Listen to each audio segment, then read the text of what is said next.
Hi there. Welcome to the Well Happy Podcast, where we explore how changing your life through health and wellness is the best investment that you will ever make. For those that don't know me, my name is Eric Gallant. I lost 130 pounds in 24 months and have kept it off. Now I'm here to share all of my tips and tricks to help you lose the weight that you need for a healthy, happy life. Now, change is one of those things that we all struggle with at one time or another. The easiest way to change your behavior is by changing your environment or state of being. Want to win? Join a championship team. This will lead to improvement just because of who you're competing with. Winners make winners, plain and simple. In some ways, you are outworking your self-doubt and becoming better because of it. In life, winners associate with winners, generally bringing more winning. So finding your tribe is so important. Frame it back to your health and wellness. Who are we associating with and how is it affecting our health and wellness? Do you go to a greasy pub and drink beers 5 nights a week with your sports team? Or are you ordering DoorDash while gaming with your squad on the weekends? Or are you just stuck in a routine and not sure why or how to get out of it? Coming to grips with making changes can be difficult and uncomfortable. I can promise the feeling passes and you'll be much happier when you start accomplishing your goals and seeing vast improvements in yourself. Now, how I moved on and made changes in my life, number one, you have to identify the issue or challenge that you want to overcome.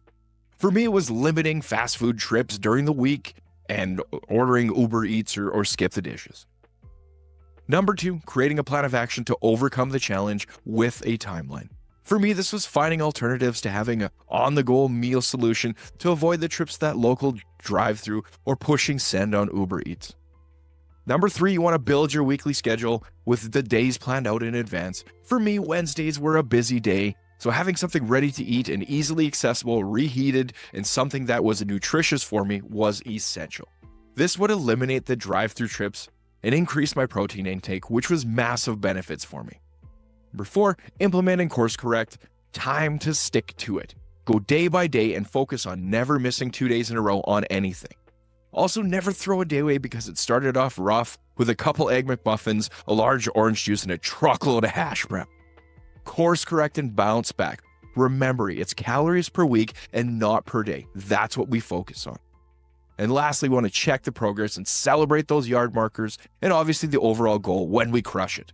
How are you at 30 days? How are you at 60 days? How are you at 90 days in your journey versus your goal? Falling behind? What changes can you make to correct the issues? And celebrate those goals as they are massive deals. Every step forward is called progress, and this is the minimum requirement in showing up for yourself. Some of the toughest challenges that I had was changing my diets. Limiting my favorite sugary breakfast cereals, dropping the fast food, removing the constant alcohol and late night trips to 7-Eleven. Changing the diet is one of the single hardest things that somebody can do. But I can promise you, it gets easier as you go along. As you start to make those changes and start to put in those healthy options, you're going to notice that you're not hungry and having those cravings anymore. You're going to notice that you have more energy to show up every single day. And it's something that starts to gain momentum and it starts to build. Those are incredible feelings, and I can't wait for you to get there. Sticking to my exercise plan when I was not hitting my goals was another huge challenge. After my first year of losing 60 pounds and then that piece of cardio equipment breaking on me, what was I going to do? It was so easy to go back to those same ways, but I needed to stick to something. I needed that for not only my health, but also for my mental health. Exercise is a huge thing for your brain.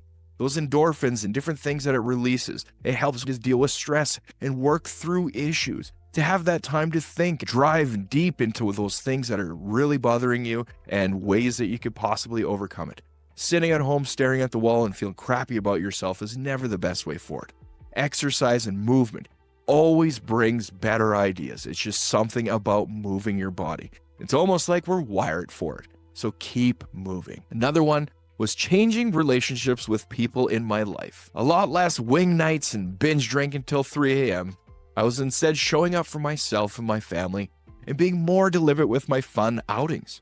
Spending it with people that were important to me rather than some local at a bar. As you change yourself, people are going to want to hold you back and bring you back to the level that they're at.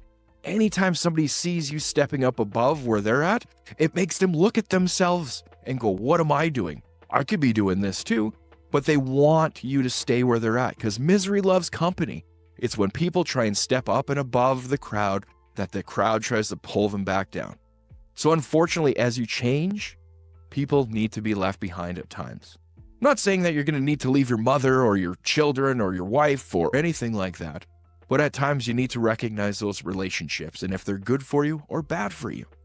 Having people that just want to drag you down and put you into doing terrible, bad habits for yourself, even when they know you're wanting to change because it's fun for them or it's fun for everybody, you need to be thinking about the long term. Thinking about the short term and the immediate here and now is how we got to where we're at.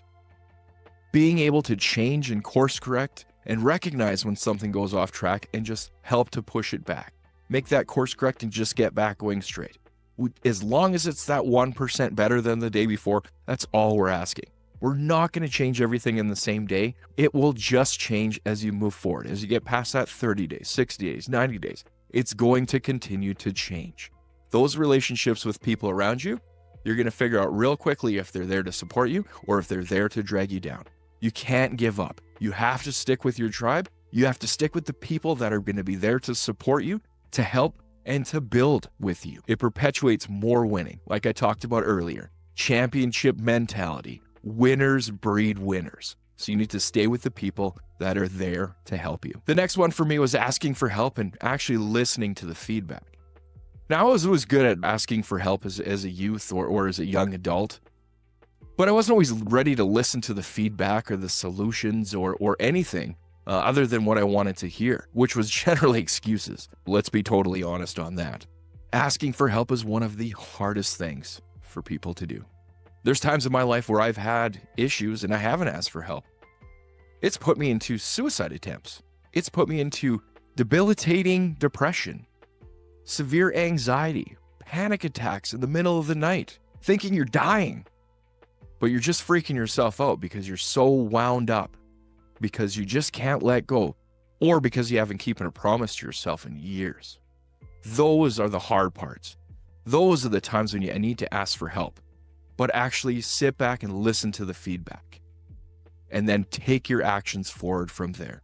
Listening to the feedback is great, but taking action is what needs to happen next. I had people tell me I was fat all the time, but I just turned it into a running joke.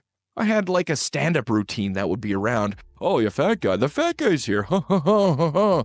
Whatever the crap is. You need to change the way that you talk to yourself in your mind, the way that you refer to yourself. As soon as you stop looking at yourself as a fat person is the time it changes. I'm no longer a fat person. I'm healthy, I'm happy, I'm growing. That's what I am. And that's what I want you to be. Somebody that's growing. Looking at the issues that you have and building a solution to get to the spot that you want to and not giving up along the way, which was so important. You will always be successful as long as you don't give up. You need to keep going. One of the last ones for me is working on solutions when they suck. They bring up so many past traumas and uncomfortable feelings, but dealing with them is only instilling more trust in your own body. Each time you acknowledge and work through a small piece of trauma or uncomfortable feeling, you're telling your body, I hear you, and I'm here to help.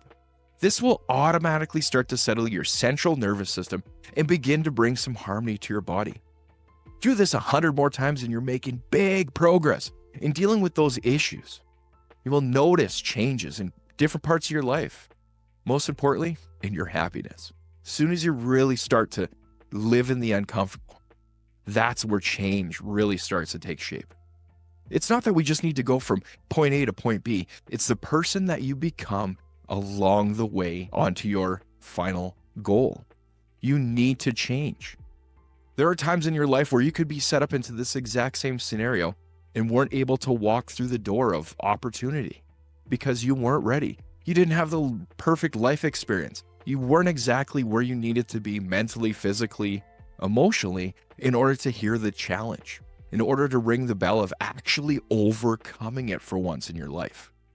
This is not the time to sit back and wait for somebody else to fix it. The government's not coming, your mommy's not coming, Your best friend's not coming.